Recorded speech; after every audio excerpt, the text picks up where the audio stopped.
जो भी अपने नौकर के साथ कर रही थी उसको सोच सोच कर और सुन सुनकर बहुत मजा आ रहा है। मगर मुझे ये बताइए, इन सब बातों में जोर जबरदस्ती कहाँ आई?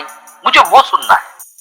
अरे दीपक जी, ऐसे जोर जबरदस्ती कैसे होगी भला? अरे पूरा माहौल बनाना पड़ता है। थोड़ा छेड़ने का माहौल, थोड़ा छूने का माहौल, थोड़ा छूकर छोड़ देने का माहौल। ओहो, तो फिर कब बना माहौल? अरे बिल्कुल बना माहौल। मेरे सास और ससुर दोनों ही 5 दिनों के लिए देहरादून चले गए थे। मेरे ससुर की भतीजी की शादी थी, तो पूरा घर मेरे हवाले था और इस पूरे घर में सिर्फ मैं और मेरा नौकर नंदू।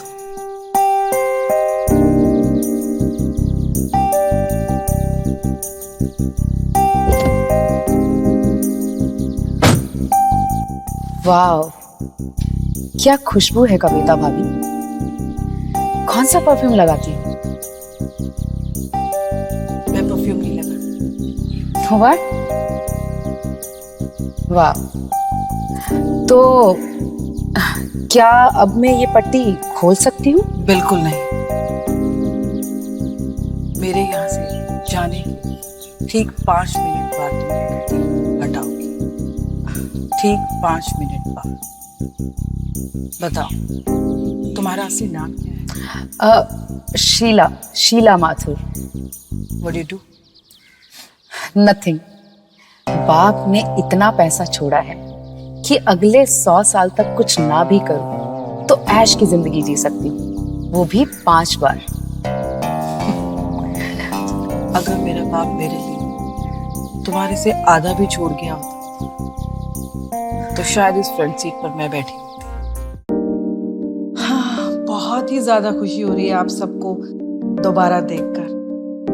आशा करती हूँ आप लोग सब कुशल मंगल होंगे, आपका घर परिवार भी बहुत सेहतमंद होगा। नहीं, मैं ये कोई लेटर नहीं पढ़ रही हूँ, दिल से कह रही हूँ। आप लोगों की दुआओं से, आप लोगों के प्यार से मेरा फोन बहुत ही अच्छा चल पड़ा है। ये देखिए, मैंने नया घर खरीदा है, मगर कुछ लोगों को का मतलब भी नहीं मालूम। मैंने ऐसे किसी रिव्यू में सुना था, तो उनके लिए 5 सेकंड की खामोशी।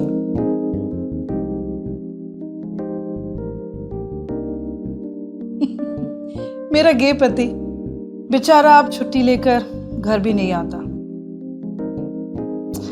हाँ, वो किस लिए नहीं आता ये तो आप लोग सब जानते ही हैं, पर ट्रंक कॉल पे अपनी माँ से, हिलती हुई माँ से बात जरूर कर लेता है और मुझसे फोन पर भी डर डर के बात करता है। बेचारा। मेरी सासू माँ की हालत कुछ ठीक नहीं है, वो आज भी ऑक्सीजन पे है, हिलती रहती है बेचारी। दरअसल मैं उन्हें ठीक रहने ही नहीं देती। जैसे ही उनके शरीर में थोड़ी सी भी इंप्रूवमेंट आने लगती है ना,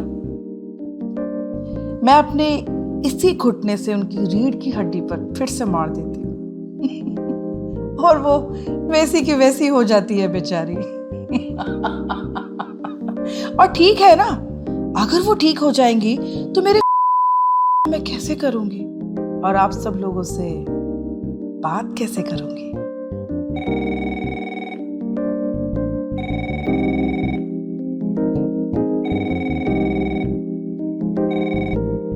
हेलो जान।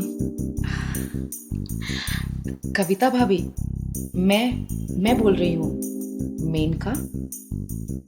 वाह, तभी तो मैं सोचूं कि मेरे के टाइम से भी आधे घंटे पहले मुझे किसने कॉल लगा दिया। तुम बाज नहीं आओगी ना मेनका? कविता भाभी, मुझे आपकी आवाज से डर भी लगता है और पूजा करने का भी मन करता है अपनी जबान से। कितने ऐसे लोग हैं जिसे मेरी पूजा करनी है अपनी जबान से, मगर मैं हर किसी से तो मिल नहीं सकती ना। कविता भाभी, प्लीज मुझे अपनी गुलाम बना लो, प्लीज।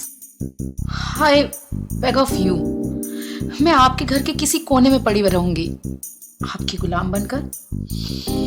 क्या तुमने मुझे देखा भी है मेनका? कविता भाभी, आप बदसूरत हो ही नहीं सकती, ये मेरा वादा है। मेरी इमेजिनेशन कभी गलत नहीं हो सकती। इतना कॉन्फिडेंस? ओके, मान लिया। मेनका, जहां तक मैं पहचानती हूं लोगों को, तुम एक अच्छे खानदान की लगती हो, काफी पढ़ी लिखी भी हो, well educated woman you see, और जितना मैंने तुम्हें सुना है एक काफी बड़ी अच्छी पोस्ट पर भी हो। सही जा रही हूं ना मैं? हाँ कविता भाभी, और मुझे पैसों की भी कोई कमी नहीं है। फिर मुझे ये समझ में नहीं आता कि तुम्हें मुझसे क्या चाहिए। दौलतमंद हो, पैसों से कुछ भी खरीद सकती हो। What exactly you want from me?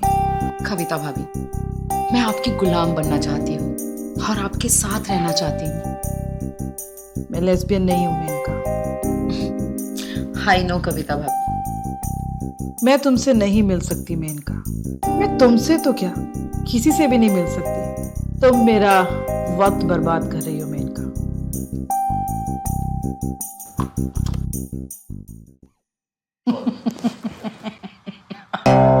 कविता भाभी, गुलाम तो मैं तुम्हारी बन के रहूंगी एक दिन, चाहे फिर उसके लिए मुझे कुछ भी करना पड़े।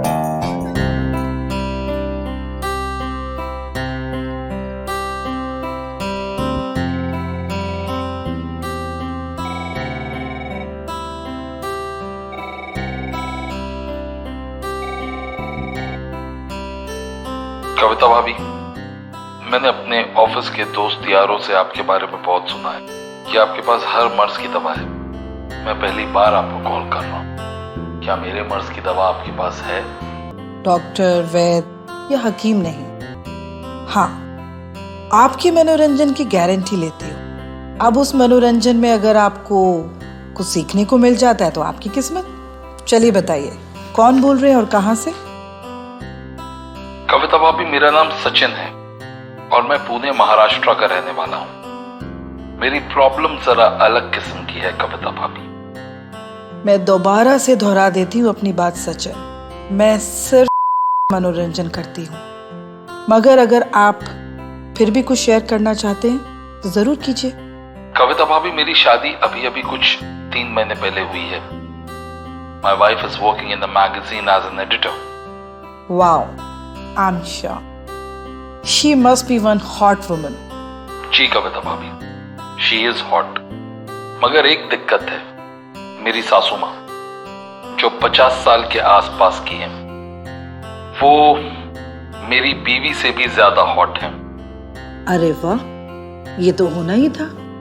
अगर पीस इतना हॉट है तो खान तो आग होगा ही। एक मिनट, कहीं आप ये तो कहना नहीं चाह रहे हैं कि आप अपनी बीवी से ज्यादा अपनी सासू माँ से अट्रैक्टेड है?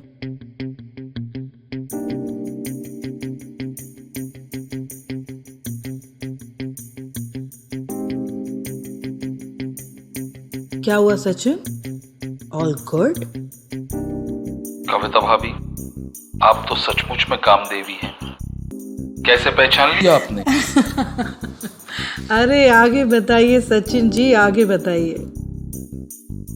आगे क्या बताऊं कविता भाभी, मामला यहां तक आ गया है कि जब मैं अपनी पत्नी के तो ये सोचकर करता कि मैं मेरी पत्नी के साथ रहा हूं। मैं ये सोचकर हूं कि मैं अपनी सास के साथ रहा हूं। ओह शिट सचिन, कहीं अपनी बीवी के साथ करते हुए अपनी सासू माँ का नाम मत ले बैठना, वरना अगले ही दिन वो मैगजीन की एडिटर तुम्हें तलाक दे देगी। ओह माय गॉड कविता भाभी, आप तो सचमुच में हो यार। आपको कैसे पता चला?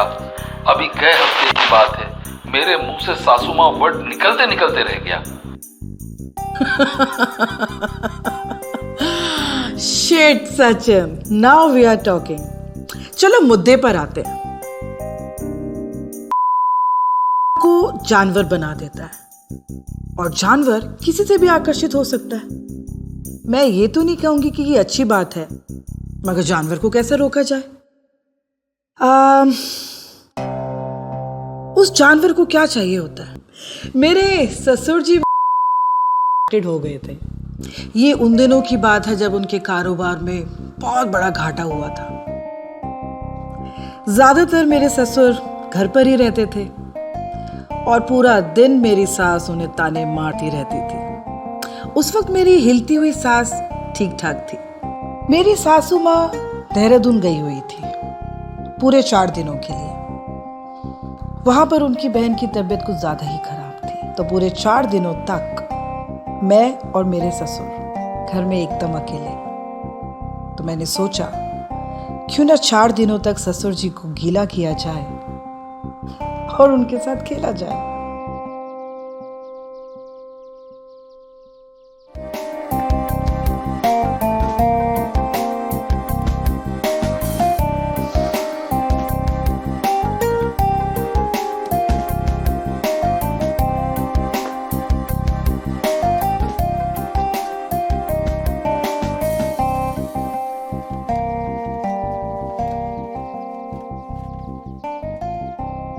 बहुत ज्यादा गर्म है।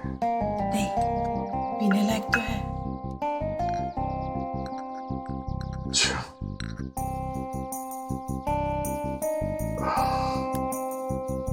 कविता वो मेरा वो क्या ससुर जी, क्या? मैं वो सिर दुख रहा है। ओह, तो आप चाय पी लीजिए। चाय पीकर अपने बेडरूम में चली जाइए।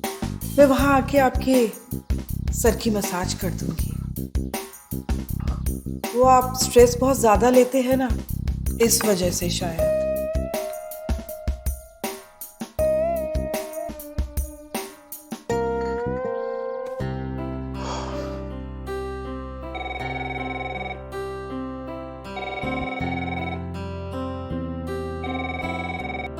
कविता भाभी, आप जो अपने ससुर के साथ कर रही थी, मेरा यकीन करो मेरे पसीने छूट रहे हैं।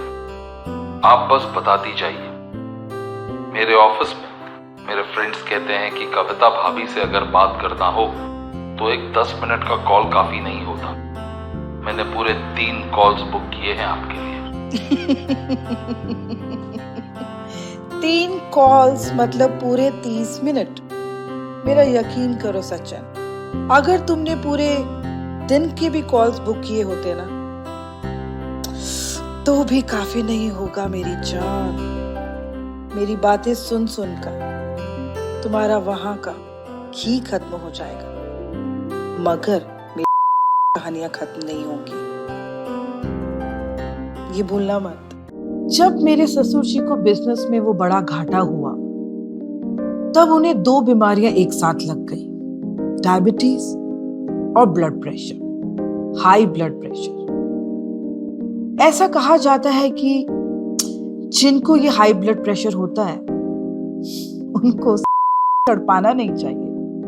हाँ, और मुझे सबसे ज्यादा मजा अगर किसी बात में आता है तो वो है लोगों को तड़पाना और बेबस करना।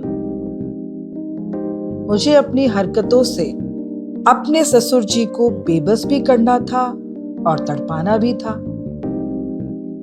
मगर इस चीज का भी ध्यान रखना था कि उनकी जान बची रहे।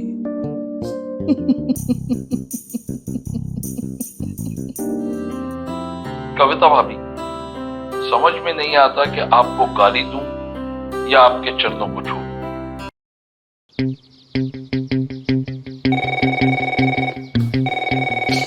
तुम पिछले 3 महीने से मुझे परेशान कर रही हो कि तुम्हें मेरे साथ रहना है, मेरा गुलाम बनकर। मैं तुम्हें देखना चाहूंगी और ये देखना चाहूंगी कि तुम मेरे गुलाम बनने के लायक हो भी या नहीं। मेरा गुलाम बनने से पहले तुम्हें कुछ इम्तिहान है जो पास करने होंगे।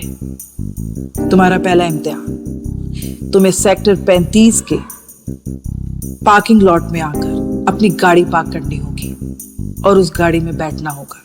बस मैं वहीं आसपास रहूंगी, तुम्हें देख रही होंगी, बस तुम मुझे नहीं देख सकते।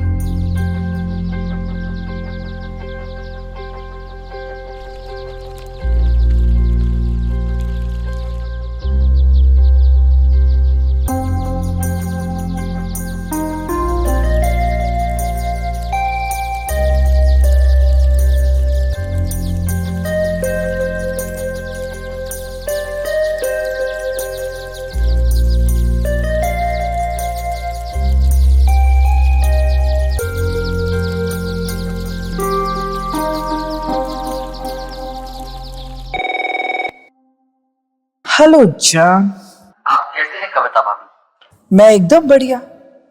बताइए कौन बोल रहे हैं और कहाँ से? हमारा नाम दीपक चार भुजिया है कविता भाभी। हम रायपुर के रहने वाले हैं। वाह, पूरे 2 बार आ चुके हैं हम आपके शहर में। मेरी सासू माँ का घर है वहाँ। हाय, अगर पता होता तो आपको हम हमारे घर पर ही ठहराते और खूब सारी सेवा करते। अरे उस वक्त कहाँ पता था दीपक जी कि हमारे नसीब में आपका कॉल लिखा है, वरना आपके घर भी आते और आपसे सेवा भी करवाते। हमारे दोस्त यारों से आपकी काफी तारीफ और चर्चे सुन रखे हैं हम, इसलिए आज सोचा फोन कर लिया जाए। कहते हैं आप भी हैं, आपके पास सब समस्याओं का समाधान है, इसलिए आज ये देखने की उत्सुकता हुई कि क्या हमारी समस्या का समाधान भी आपके पास होगा। समस्या या समाधान जरूरी नहीं है, जिस समस्या से उसका समाधान निकले वो ज्यादा जरूरी है। वो कहावत है ना कि बगल में दूल्हा और शहर भर में ढिंढोरा। इसका मतलब ये कि दूल्हा मिल नहीं रहा होगा, वो उनकी समस्या होगी। अगर वो लोग दिल से ढूंढते तो उन्हें पता चलता कि दूल्हा तो उनमें से ही था। ये था उनका समाधान। अरे वाह कविता भाभी, आपका दिमाग तो मशीन से भी तेज चलता है। सही कहा आपने। मैं तन के साथ उस इंसान के दिमाग के साथ हूँ, उसके बाद अगर उसमें थोड़ी सी भी शक्ति बची तब उसके साथ तन करती हूँ। वैसे मेरा दिमाग से जो मैं हूँ हर कोई बर्दाश्त नहीं कर पाता। आपकी ये बातें सुन सुनकर मेरे दोनों पैरों के बीच में करंट सा लग रहा है कविता भाभी। चलिए बताइए क्या समस्या है आपकी?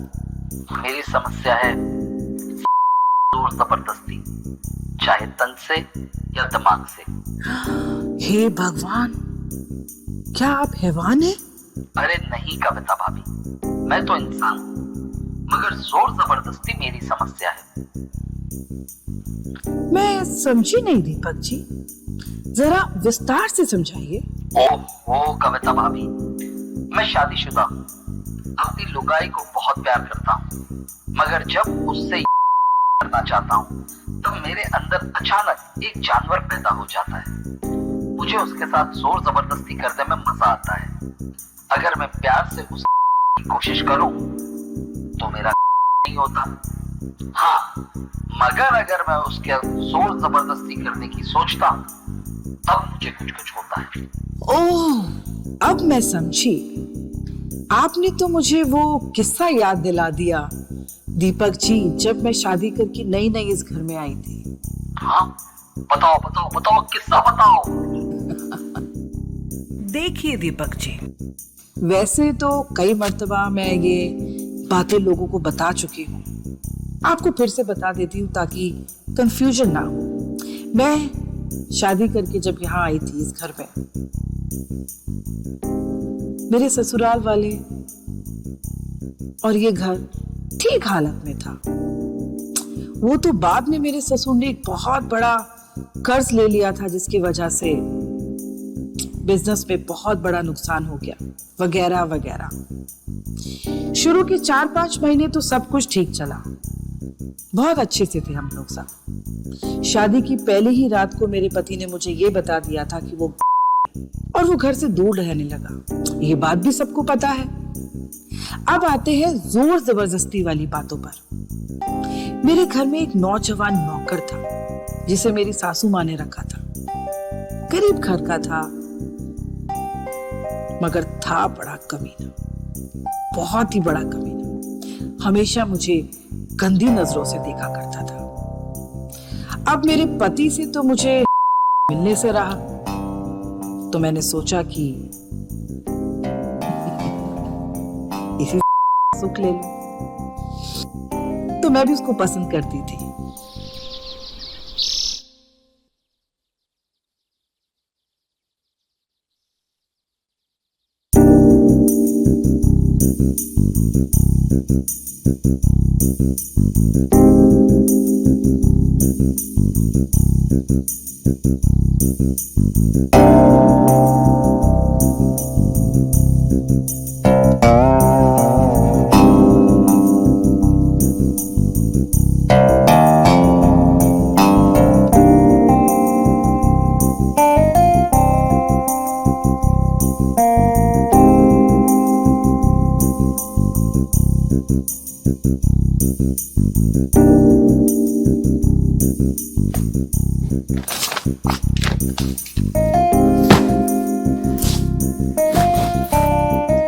नंदू, जी भाभी जी। नंदू, टेबल पे कितनी प्लेट्स पड़ी हैं? इन्हें अंदर ले जाओ। जी भाभी जी।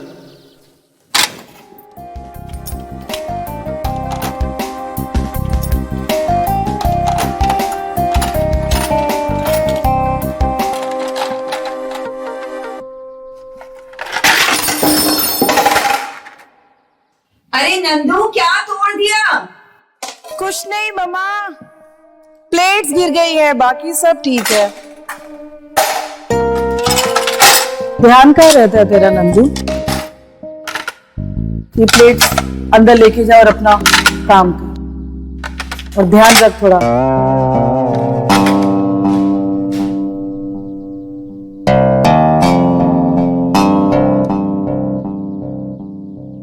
नंदू के सिर्फ दो ही काम बहुत अच्छे थे दीपक जी। सुबह, दोपहर, शाम मुझे देखना और निहारना। ओ कविता भाभी, आप जो भी अपने नौकर के साथ कर रही थी उसको सोच सोच कर और सुन सुनकर बहुत मजा आ रहा है। मगर मुझे ये बताइए, इन सब बातों में जोर जबरदस्ती कहाँ आई? मुझे वो सुनना है। अरे दीपक जी, ऐसे जोर जबरदस्ती कैसे होगी भला? अरे पूरा माहौल बनाना पड़ता है। थोड़ा छेड़ने का माहौल, थोड़ा छूने का माहौल, थोड़ा छूकर छोड़ देने का माहौल। ओहो, तो फिर कब बना माहौल? अरे बिल्कुल बना माहौल। मेरे सास और ससुर दोनों ही 5 दिनों के लिए देहरादून चले गए थे। मेरे ससुर की भतीजी की शादी थी, तो पूरा घर मेरे हवाले था। और इस पूरे घर में सिर्फ मैं और मेरा नौकर नंदू। ये तुम्हारा दूसरा टास्क है मेनका, कि तुम सेक्टर 35 के बीच हाउस बंगलो में आओगी। तुम अपनी कार में वहां आओगी, आकर बी विंग की पार्किंग लॉट अपनी कार पार्क करो और अपनी कार में ही बैठी रहो और अपनी आंखों पर पट्टी बांधो। तुम ये काम दोपहर के ठीक 2 बजे करोगे, क्योंकि दोपहर के 2 बजे से 3 बजे उस बंगलों के आसपास कोई नहीं होता। मैं तुम्हारी कार की पिछली सीट पर आकर बैठूंगी। तुम अपनी आंखों से वो पट्टी तब भी नहीं हटाओगी। बाकी की बातें मैं आकर बताऊंगी।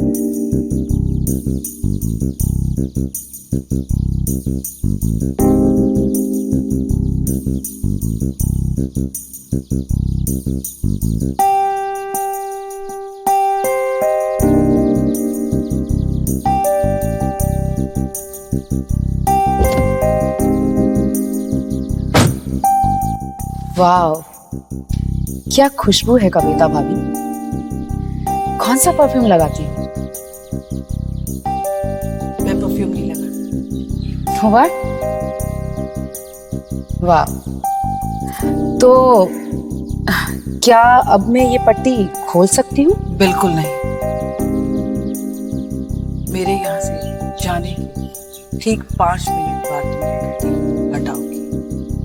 ठीक 5 मिनट बाद। बताओ, तुम्हारा असली नाम क्या है? Sheela Mathur. What do you do? Nothing. बाप ने इतना पैसा छोड़ा है कि अगले 100 साल तक कुछ ना भी करूं तो ऐश की जिंदगी जी सकती हूँ, वो भी 5 बार। अगर मेरा बाप मेरे लिए तुम्हारे से आधा भी छोड़ गया होता तो शायद इस फ्रंट सीट पर मैं बैठी होती।